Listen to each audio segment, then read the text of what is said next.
நன்றி நன்றி நன்றி. தென்னிந்திய திரைப்பட சண்டைக்கலை இயக்குநர்கள் மற்றும் நடிகர்கள் அனைவருக்கும் தொடர்ந்து பார்வையற்ற கல்லூரி மாணவர்களுக்கு பல்வேறு உதவிகள் செய்து வருவதற்காக நன்றி நன்றி நன்றி. 18 ஆண்டுகளுக்கு மேற்பட்டு தொடர்ந்து அவர்களுக்கு உதவி செய்யும் அனைத்து நல்ல உள்ளங்களுக்கும் திருவடி பணிந்து வணங்குகிறோம். நன்றி நன்றி நன்றி நன்றி.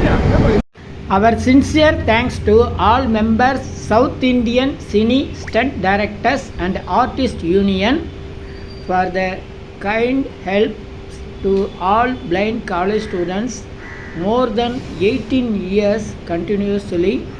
Thank you, thank you, thank you to all of the union members. Thank you, thank you to all of the union members. அந்த படம் வந்து சுல்தான் 2ன்னு ஒரு படம். சுல்தான் உயிருக்கு உத்தரவாதம் இல்லைல்ல. அந்த மாதிரி நாங்கள் காலையில் ஷூட்டிங் பண்ணோம்னா ஈவினிங் வீட்டுக்கு வந்து வீட்டில் இருக்கவங்க பார்த்தா தான் நாங்கள் உயிரோடு இருக்கோன்றது தெரியும். எந்த நேரத்துலையும் ஃபோன் வரும், இவருக்கு எதனா ஒன்று ஆகிப்போச்சு அப்படின்னு சொல்லிட்டு நிறைய ஸ்டண்ட்டு நடிகர்கள் அந்த மாதிரி இறந்து போயிருக்காங்க. அது மாதிரி இருக்கிறதுலேயே ரொம்ப ரிஸ்க்கான ஒர்க்கு எங்கள் ஒர்க்கு. அதை நாங்கள் விரும்பி செய்கிறோம். நாங்கள் ஹீரோ அடிக்கும் போது வந்து உண்மையிலுமே ஒரு டைம் மேலே பட்டுடும். அவங்கள காப்பாற்றுறதுக்காக நாங்கள் எங்களை வருத்திக்கிறது நிறைய விஷயங்கள் உண்டு. ஆனால் ரொம்ப ரிஸ்க்கு தான். இருந்தாலும் அதை வந்து அந்த நேரத்தில் ஒன்றுமே தெரியாது. ஆனால் செய்யும் போது அது ஒரு சந்தோஷமாக ஜாலியாக விரும்பி தான் பண்ணுவோம். அது ரொம்ப ரிஸ்க்கான தொழில் தான். அது ரொம்ப படத்தில் பார்க்கும்போது உங்களுக்கு அந்த அளவுக்கு தெரியாது. ஆனால் ஒருத்தர் ரத்தத்தை சிந்தி சினிமாவில் வந்து கிட்டத்தட்ட 24 டெக்னீஷியன் இருக்காங்க. Stunt, dance, camera, art director, makeup அப்படின்னு சொல்லிட்டு இதில் வந்து ரத்தத்தை சிந்தி வேலை செய்த ஸ்டண்ட் யூனியன் மட்டும்தான், ஸ்டண்ட்டு நடிகர்கள். ஏன்னா எல்லாருக்கும் வேர்வை வரும் கஷ்டப்படும் போது. எங்களுக்கு கண்ணாடி இப்போ அந்த ஹைட்டில் ஒரு கண்ணாடி இருக்குன்னு வச்சுங்களேன், அங்கேருந்து ஹீரோ அப்படி இழுத்து விடுவார். அந்த கண்ணாடியை உடச்சிட்டு கீழே பெட்டு போட்டிருப்பாங்க மேக்ஸிமம். அந்த கண்ணாடியை உடச்சிட்டு கீழே வந்து விழுந்தோடனே அந்த பெட்டு ஃபுல்லாக பிளட் ஆகிடும். எங்கேயாவது ஒரு இடத்துல ஓப்பன் ஆகிடும். உடம்புல பேட் போட்டிருப்போம், போடாத இடத்துல அந்த இடத்துல ஓப்பன் ஆகிடும். அந்த இடத்துல ரத்தம் வந்துடும். உடனே தூக்கி கூட ஓடுவாங்க. கண்ணாடி ஆகிடும். தையல்லாம் போட்டு மறுபடியும் ஷூட்டிங் பண்ணிகிட்டு இருப்போம். அவங்க அந்த நேரத்தில் ஹீரோ ஒன்றும் கண்டுக்க நான் பார்த்துட்டு அப்படியே ஹாஸ்பிட்டலுக்கு போங்க அப்படின்னு சொல்லிட்டு அப்படியே விட்டுருவோம். அதனால் ரொம்ப ரிஸ்க்கான வேலை எங்கள் வேலை தான், ஃபைட்டர் வேலை தான்.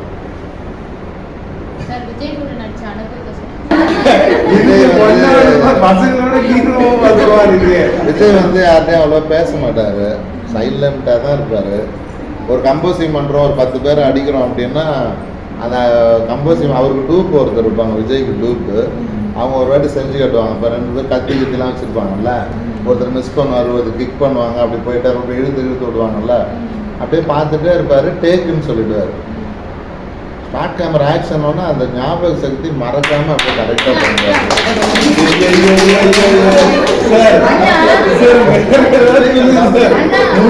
நல்லா போயிட்டு அந்த விஜயகாந்த் அவரு ஃபைட்டு மேலே ரொம்ப பிரியம் உள்ளவர். டூப்பு போடுவாங்க, ஆனால் அந்த அளவுக்கு மேக்ஸிமம் அவரு பண்ணிடுவாங்க. அந்த விஜயை விட கஷ்டப்பட்டு நடிக்கிறவங்க இவங்க தான்.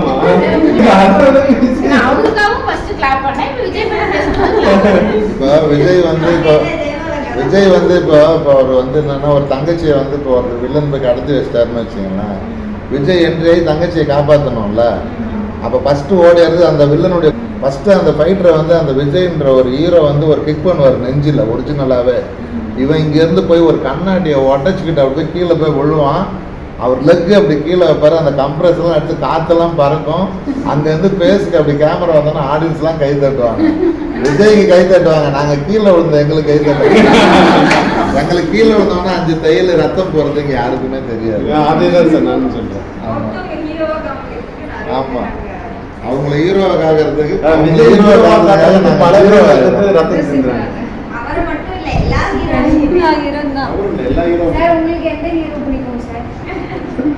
எனக்கு யாரையும் பிடிக்கும்.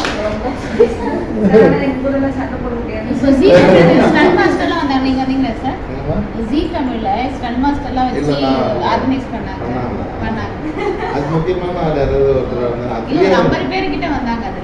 ஃப்ரீயா இருக்கவங்களை கூப்பிடுவோம். போன வருஷம் தான் இறந்தாரு. அவர் ஏஜ் ஆயிடுச்சு, 93 வயசு. அவருக்கெல்லாம் ஒர்க் பண்ணியிருக்கேன் Work நிறைய. பண்ணிருக்கீங்களா?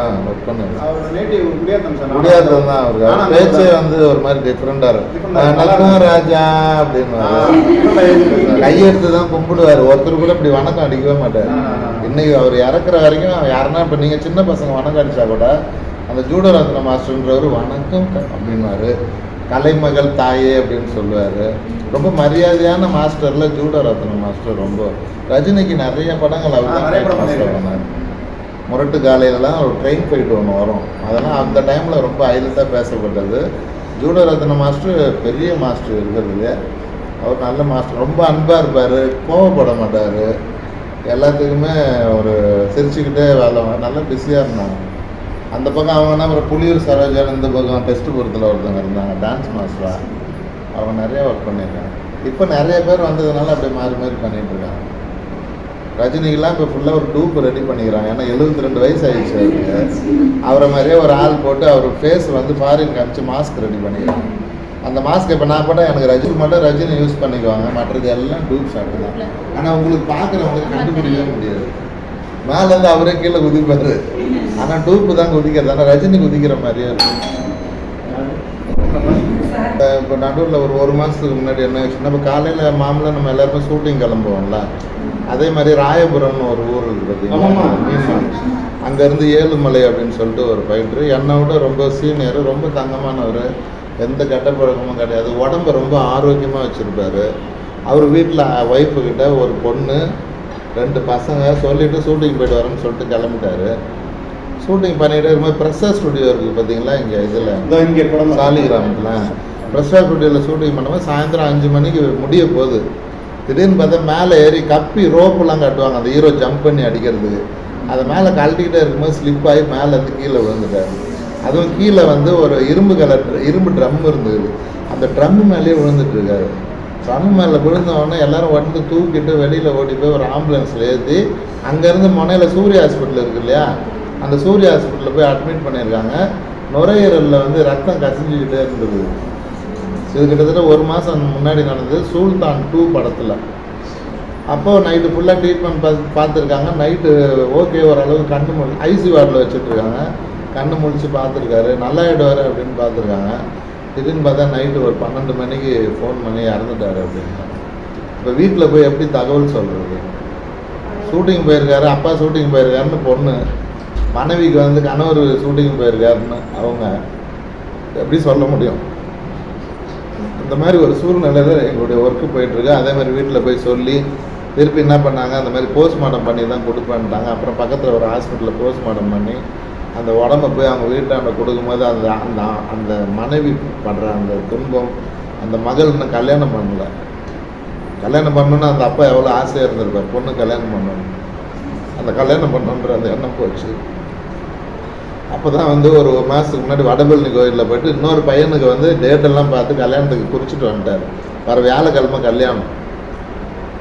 அவனுக்கு கல்யாணம் பண்ண அதுக்குள்ளே இறந்துட்டார். அப்புறம் வீட்டில் வந்து எல்லாம் பார்த்து இவர் கார்த்திக் வந்து அந்த இதுக்கு வந்தார். அவர் உடம்பு இருக்கும்போது கார்த்திக் வந்து கொஞ்சம் நேரம் அழுதுட்டு கொஞ்சம் பணம் கொடுத்துட்டு போனார். அந்த கம்பெனிக்காரங்க கொஞ்சம் பணம் கொடுத்தாங்க. அன்றைக்கி நைட்டே அடக்கம் பண்ணியாச்சு. ஒரு காலையில் ஷூட்டிங் போயிட்டுன்னு சொல்லிட்டு வரும்போது அப்பா சாயந்தரம் வரும்போது இதான் வாங்கிட்டு வர்றாரு. பொண்ணு மனைவி பிள்ளைங்கள்லாம் நினைக்கிற இடத்துல ஒரு இறந்து போன ஒரு உடம்பு வரும்போது எப்படி இருக்கும்? அது வந்து எல்லாருக்கும் நடக்காது. என்னைக்காவது ஒரு நாள் அப்படி நடக்கும். அந்த மாதிரி நடக்கும்போது நம்ம வந்து என்ன பண்ணுறோம், நாங்கள் அந்த தொழிலை நம்பி வந்துட்டோம். நாங்கள் நினச்சா வேறு வேலைக்கு போகலாம். ஏன்னா ரொம்ப பிடிக்கும் எங்களுக்கு மீறி ஒரு டைம் அந்த எதிர்பாராமல் சில விஷயங்கள் நடக்கும்ல, அந்த மாதிரி நடந்துடும். அந்த மாதிரி நடக்கும்போது எங்களால் ஒன்றுமே பண்ண முடியாது. இந்த மாதிரி ஒரு சூழ்நிலை தான் என்னுடைய லைஃப் போயிட்டுருக்கு. ஆனால் எல்லோரும் நீங்கள் லவ் பண்ணுறது, நீங்கள் நேசிக்கிறது எல்லாமே ஹீரோவை தான். ஹீரோவுக்கு பின்னாடி நாங்கள் இருக்கிறது யாருக்குமே தெரியாது. எங்களுடைய நாங்கள் உழைப்பு உங்களுக்கு யாருக்குமே அந்த அளவுக்கு தெரியாது. நாங்கள் வெளியிலையும் சொல்ல மாட்டோம். ஒரு கார் வந்து மேலே வந்து ஜம்ப் பண்ணி ரொட்டேட் ஆகும் பார்த்தீங்களா, சேசிங் பண்ணும்போது கார் பல்ட்டி அடிக்கும்ல, உள்ளே ஒரு ஃபைட்டர் உட்காந்து ஸ்டேரிங்கோடு இருப்பான். சில பேர் சும்மா சிஜி ஒர்க் அப்படின்லாம் சொல்லுவாங்க. ஒரு ஃபைட்டர் வந்து அந்த காருக்குள்ளே வந்து உட்காந்து பல்ட்டிலாம் அடித்து முடித்து கட்டுன்னு சொன்னோன்னே நாங்கள் எல்லாம் ஓடி போய் டோரை திறந்து அவனை தூக்கி உயிரோடு இருக்கானா இல்லையான்னு அப்புறம் தான் தெரியும். ஓகேன்னு இப்படி கை காமிச்சா உயிரோடு இருக்கான், ஓகே இல்லைன்னா இறந்துட்டான். அப்போ ஒவ்வொரு ஷாட்டும் கண்ணாடி உடைக்கும் போது, கார் அப்செட் பண்ணும்போது, ஃபயர் ஷாட் பண்ணும்போது எல்லாமே ரிஸ்க்கு தான். எங்களுக்கு பழக்கப்பட்டதுனால நாங்கள் அப்படியே பண்ணிக்கிட்டு இருக்கோம். ரொம்ப ரிஸ்க்கான வேலை இது. ஆனால் ஸ்டண்ட் நடிகர்கள் ரிஸ்க்காக எடுக்கிறாங்க நிறைய பேருக்கு தெரியாது. ஹீரோவுக்கு பார்த்தீங்கன்னா இப்போ விஜய் பார்த்தா 200 கோடி வாங்குறாருன்றாங்க, ரஜினி பார்த்தா 250 கோடி வாங்குறாருன்னு சொல்கிறாங்க. எங்களுக்கு கொடுக்கறதுக்கு ரொம்ப யோசிப்பாங்க. அந்த மாதிரி ஒரு தொழில் தான். இப்போ காலையில் போயிட்டு ஈவினிங் வந்தோம்னா எங்களுக்கு இந்த மாதிரி உத்தரவாதம் தான். ஒரு நாளும் எங்களுக்கு என்னை பொறுத்த வரைக்கும் எல்லாரையும் நான் சொல்ல விரும்பலை. என்னை பொறுத்த வரைக்கும் எனக்கு இந்த மாதிரி யாரையாவது பார்த்துட்டு ஏதாவது அவங்களுக்கு வேணுன்ற ஹெல்ப் பண்ணிட்டு இருக்கோம்னா அப்போதுலேருந்து ஆசை. இப்போ இன்றைக்கி ஒரு இடம் இருக்குன்றது எனக்கு இன்றைக்கி தான் தெரியும். வாங்க போய் பார்க்கலான்னு சொல்லிட்டு தான் நான் போய் கூப்பிட்டு வந்தேன். அவங்கள பார்த்ததுல ரொம்ப சந்தோஷம் எனக்கு. நன்றி. சார் ரொம்ப எமோஷ்னலாக நமக்கு தகவல் கொடுத்துருக்காரு. அது நானே அவரை இன்றைய அவருடைய நல்ல உள்ள எனக்கு ரொம்ப நாளாக தெரியும், 18-20 வருஷமாக பழக்கம். ஆனால் கண் கலங்கி நான் இன்றைக்கி தான் பார்க்குறேன். அவருடைய சொந்த வாழ்க்கையிலலாம் அவருக்கு எல்லாருக்கும் இருக்கிற மாதிரி சோகங்கள்லாம் உண்டு இருந்தால் அப்போ கூட நான் அவரை அந்த நிலையில் பார்க்கல. அவர் அந்த இன்றைக்கி உங்களோட அந்த கருத்துக்களை பகிர்ந்துக்கும் போது எனக்கே ரொம்ப சங்கடமாக இருக்குது. சரி, இருந்தாலும் அவர் இந்த சமூக சேவைன்றதில் ரொம்ப ஈடுபாடு உடையவர். வள்ளலாருடைய தீவிர பக்தர். பொதுவாக ஸ்டென்டின்னு சொல்லும் போது எல்லாரும் அசைவ உணவு அதிகமாக விரும்பி சாப்பிடுவாங்க. அல்லதுனாலும் அந்த உடல் உழைப்பு கொஞ்சம் முரட்டுத்தனமாக கொஞ்சம் எக்ஸசைஸ்லாம் நிறைய பண்ணணும் அப்படின்னா அசைவம் சாப்பிடணுன்ற ஒரு கருத்தின் அடிப்படையிலையும் நிறைய பேர் அசைவம் சாப்பிடுவாங்க. அப்படிப்பட்டத்தில் சுத்த சைவம் சாப்பிட்றவங்க கொஞ்சம் நிறைய பேர் இருக்காங்க. வெறும் சைவம் மட்டுமே சாப்பிட்றவங்க, விரும்பி சாப்பிட்றவங்க, அந்த வேலையும் செஞ்சுட்டு இருக்காங்க. அதில் முக்கியமான ஒரு வள்ளலாருடைய திருவுருவ படத்தை அவங்க யூனியனில் முதல்ல வச்சுவார். அதனால் வள்ளலாருடைய வழியில் வர்றவர், சித்தருடைய வழியில் வர்றவர். உங்களை மாதிரி குழந்தைங்களை தேடி தேடி சென்று தான் செய்து மட்டும் மற்ற தன்னுடைய நண்பர்களுக்கு அறிமுகப்படுத்தி விடுறவர். இவரோடு செஞ்சுட்டு போகிறது கிடையாது. அவருடைய பேச்சை யார் கேட்பாங்களோ அவங்களுக்கெல்லாம் அறிமுகப்படுத்தி அவங்களெல்லாம் கூட்டிகிட்டு உங்களுக்கெல்லாம் நிறைய உதவிகள் செய்யக்கூடியவர். அவருக்கும் பெண்கள்லாம் இருக்காங்க. எத்தனை பெண்கள் குழந்தைங்க? எனக்கு 2 பொண்ணு. ஒரு பொண்ணுக்கு கல்யாணம் ஆயிடுச்சு. இப்போ ப்ரெக்னெண்ட்டாக இருக்காங்க. அடுத்த மாதம் டெலிவரி அவங்களுக்கு. இன்னொரு பொண்ணுக்கு மாப்பிள்ளை பார்த்துட்டேன். இந்த வருஷம் மேக்ஸிமம் அவங்களுக்கு மேரேஜ் பண்ணோம். பெரிய பொண்ணு பேர் ஷர்மிளா, சின்ன பொண்ணு பேர் அக்ஷயா. தொப்பி கொஞ்சம் காட்டுங்க, முகம் நல்லா தெரியும். சரி சரி சரி சரி. நன்றி நன்றி. கபிலன் ஐயா அவர்களுக்கு மிக்க நன்றி. ரொம்ப நன்றி. ஏன்னா கூட்டு அறிமுகப்படுத்தினது மட்டும் இல்லாமல் இவ்வளோ அட்டாச்சாக ஆயிட்டீங்க. ஆக்சுவலாக இந்த ஃபர்ஸ்ட் மீட்லேயே ரொம்ப எனக்கு நடந்த விஷயம் நான் இன்னொரு நாள் சொல்கிறேன். எனக்கு அடுத்த வாரம் கல்யாணம் சூர்யாவில் நான் அட்மிட்டு 98ல் கழுத்து அடிபட்டுருச்சு. கழுத்து அடிபட்டு சூர்யாவில் அட்மிட் பண்ணி இன்னொரு நாள் நாளைக்கு வரும். சரி, ஓகே. நம்ம இப்போ கொஞ்சம் எமோஷனல் ஆகிட்டோம். யாராச்சும் ஒருத்தர் எனக்காக ஒரு ஜோக் சொல்லணும். ஏன்னா நம்ம சிரிச்சுக்கிட்டே போகணும். எதனா ஒரு ஜோக் சொல்லுங்க. மொக்க ஜோக்காக இருந்தாலும் பரவாயில்ல, நான் தாராளமாக சிரிப்பேன். சொல்லுங்க, ஒரு ஜோக் சொல்லுங்க பார்க்கலாம்.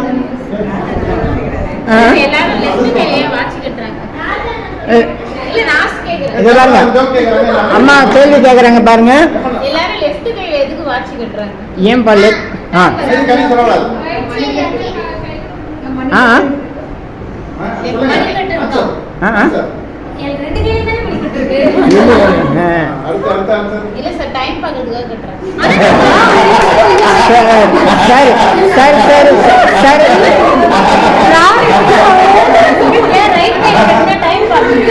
சரி, ஓகே. இதே மாதிரி ஒரு ஜோக்கு ஆனா டிவில வந்து விஜய் டிவில ஏதோ டிவில வந்தது, நீங்க பார்த்தாலும் பார்த்துருக்கலாம். ஒரு டாக்டர்ல எம்பிபிஎஸ் டாக்டர்ல ஒரு குட்டி குழந்தைங்க, இந்த மாதிரி குட்டி குழந்தைங்க கலாச்சார ஒரு ஜோக் அது. நீங்க பார்த்தீங்கன்னா தெரியல, ஒரு குழந்தை கேட்குது டாக்டர் பார்த்து. எம்பிபிஎஸ் டாக்டர்ஸ் வந்து டிவியில ஷோருக்கு வராங்க. அவங்க குட்டி குழந்தைங்க கேட்குற கேள்வி, பச்சை கலர் சட்டை போட்டுருந்து, பச்சை கலர் பேண்ட் போட்டுருந்து, பச்சை கலர் பெயிண்ட் அடிச்ச ஒரு வீட்டுக்கு போய் ஒருத்தர் போய் கதவை தட்டுறாரு, என்ன அது ஏன் அப்படின்னு கேட்கும் போது அந்த டாக்டருங்களால பதில் சொல்ல முடியல. உங்களுக்கு தெரிஞ்சா சொல்லுங்க. அப்பா எல்லாம் டிவி பார்த்துட்டீங்க ஏற்கனவே. ஓகே ஓகே, எனக்கு பிடிச்ச ஞாபகம் வர ஒரு ஜோக். ஓகே, சரி சரி சரி, நன்றி, மகிழ்ச்சி. நம்ம மீண்டும் சந்திப்போம். சாருக்கு லேட் ஆச்சு, சாருக்கும் வீட்டுக்கு போகணும். என் பொண்ணு வீடியோ காலில் வந்திருக்கா, பெரிய பொண்ணு சின்ன பொண்ணு வீடியோ காலில் வந்திருக்காங்க. நீங்க வந்து என்னடா ஒர்க் பண்ற? ஹெச்ஆரா? ஹெச்ஆர் தானே ஒர்க் பண்றீங்க?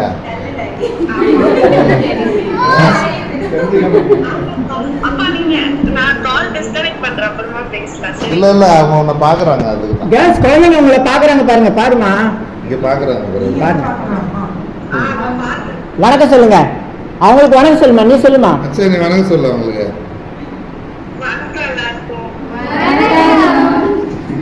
என்ன இப்படி வெக்கப்படுற? நல்லா பார்த்து சொல்லு. குழந்தைங்க உங்களை பார்க்க ஆர்வம் பாக்குறாங்க பாருங்க.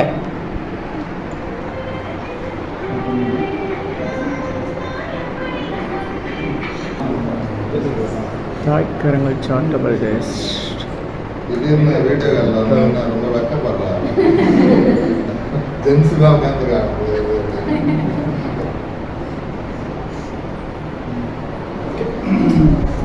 அடி உடம்பு ஃபுல்லாக அடி. காலில் 18 தையல், கழுத்து எலும்பு உடஞ்சிருச்சு, போகுது. அதுதான் என்னுடைய வேலையை போயிட்டு. இருந்தாலும் அந்த வேலையை வந்து நான் விரும்பி செய்கிறோம். அந்த ஸ்டண்ட் யூனிட் அதில் வந்து அதில் சரியாக காட்டல. அது ஃபைட்டர்ஸ் வந்து வேற மாதிரி காமிச்சாங்க. ஆனால் உண்மையாக அப்படி கிடையாது. நான் ஒரு கதை எழுதி வச்சிருக்கேன். நான் காலையில் ஷூட்டிங் போயிட்டு ஈவினிங் வர்றதுக்குள்ள அது என்ன கஷ்டப்படுறது. அதை நான் ஒரு நாள் படமாக எடுக்கும் போது அதை ஒரிஜினல் லைஃப் போயிருக்கேன்.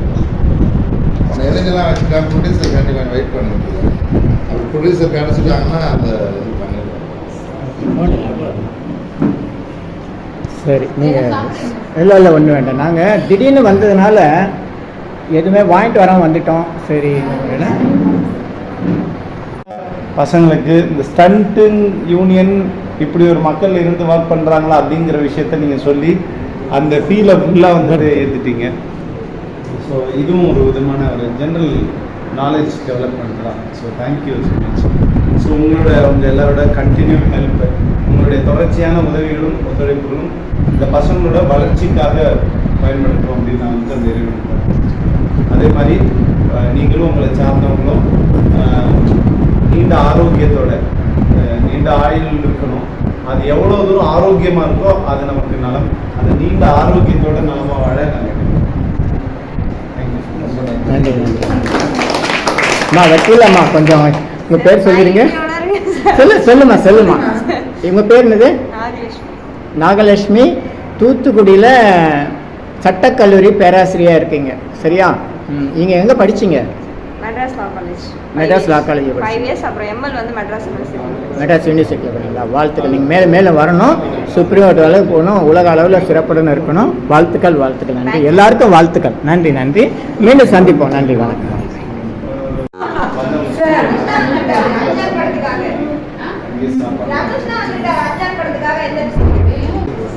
Thaikarangal charitable test. திடீர்னு வீடியோ காலில் வந்து ரொம்ப வெக்கப்படுறாங்க. ஜென்ஸ் தான் உட்காந்துருக்காங்க.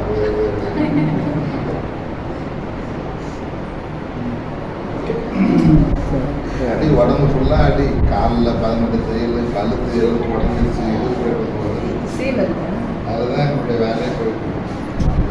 இருந்தாலும் அந்த வேலையை வந்து நான் விரும்பி செய்கிறோம். அந்த stunt unit Thaikarangal charitable test. திடீர்னு வீடியோ காலில் வந்து ரொம்ப வெக்கப்படுறாங்க. ஜென்ஸ் தான் உட்காந்துருக்காங்க.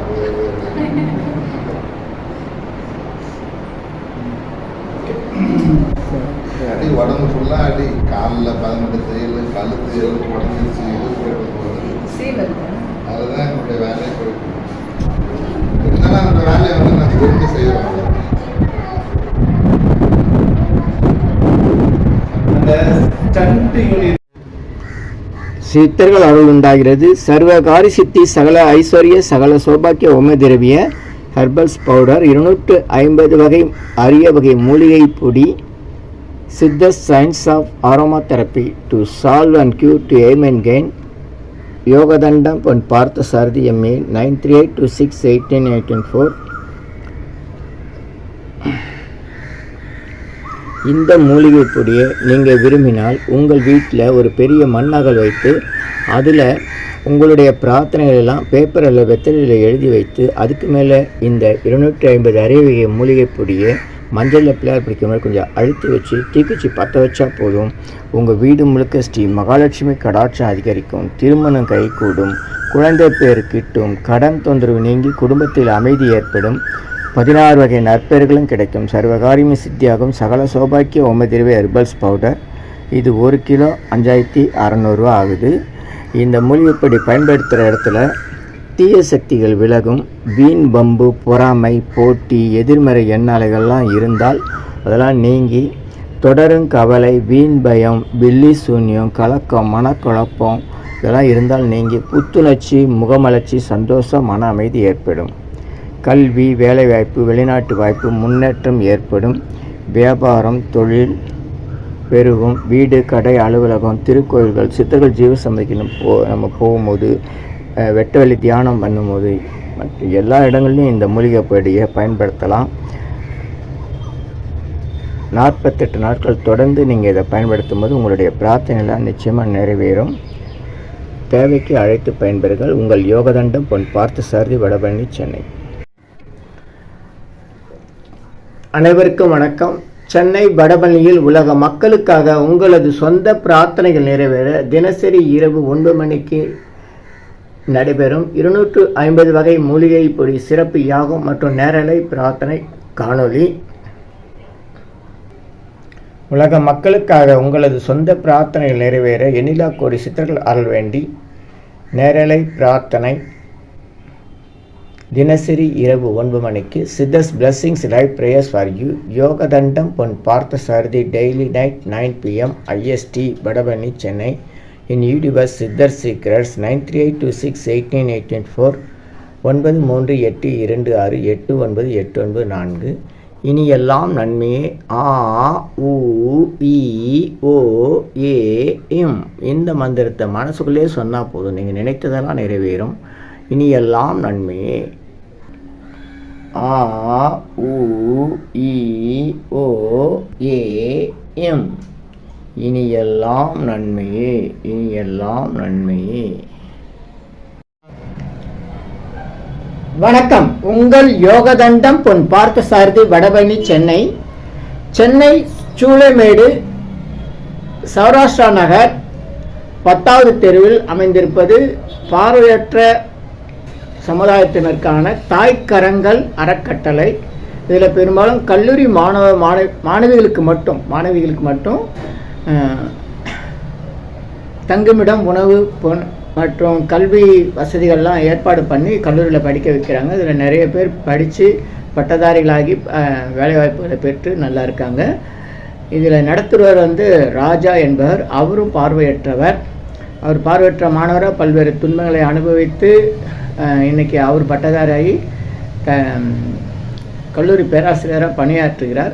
அந்த சூழ்நிலையில் அவர் தனிப்பட்ட முறையில் பலருடைய உதவியை பெற்று நல்ல முறையில் ஒரு மாணவிகளுக்காக ஒரு நிலையத்தை நடத்தி வருகிறார். கிட்டத்தட்ட 18 ஆண்டுகளாக அவரோட தொடர்பு இருக்குது. சென்னையில் திரைப்பட சண்டைக்கலை இயக்குநர்கள் மற்றும் நடிகர்கள் சங்கம்னு ஒன்று இருக்குது. South Indian cine stunt union directors and artist union அவர்கள் நம்மோடு தொடர்பு ஏற்பட்ட பின்னாடி இந்த பார்வையற்ற கல்லூரி மாணவர்களை தொடர்பு கொண்டு அவங்க நிறைய உதவிகள் செஞ்சுருக்காங்க. இதுக்கெல்லாம் நம்முடைய நண்பர் சினி ஸ்டண்ட் டைரக்டர் திரு கபிலன் அவர்கள் தான் காரணம். அவரோட பல அன்பர்கள் நிறைய அவருக்கு ஒத்துழைப்போட பார்வையற்ற கல்லூரி மாணவர்களுக்கு நிறைய உதவிகள் செஞ்சுருக்காங்க. அனைவருக்கும் நன்றி நன்றி நன்றி. மகிழ்ச்சி மகிழ்ச்சி. வணக்கம், வாழ்த்துக்கள். இது போன்ற நிறைய அமைப்புகள் சென்னையில் இயங்கி வருகிறது. பலர் நல்ல முறையில் செய்கிறாங்க. நேருக்கு நேராகவே அரசாங்கம் நடத்துகிற கல்லூரி மாணவர்கள் விடுதலையும் பார்வையற்ற மாணவர்கள் தங்கியிருக்காங்க. இது குறித்து நிறைய காணொலிகள் நம்ம போட்டிருக்கோம். சென்னையில் மட்டும் இல்லை, தமிழ்நாட்டின் பல்வேறு பகுதியிலையும் இருக்குது. உங்களால் முடிஞ்ச உதவிகளை உங்களுக்கு பக்கத்தில் இருக்க பார்வையற்ற கல்லூரி மாணவர்களோட நிலையங்களோடு தொடர்பு கொண்டு அவங்களுக்கு உதவிகள் செய்யும்படி கேட்டுக்கொள்கிறேன். நன்றி, வணக்கம், வாழ்த்துக்கள்.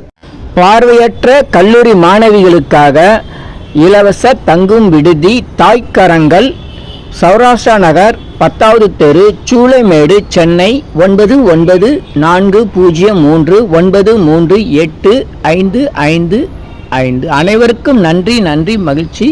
நல்லோர் நினைத்த நலம் பெறுக, நல்லோர் நினைத்த நலம் பெறுக.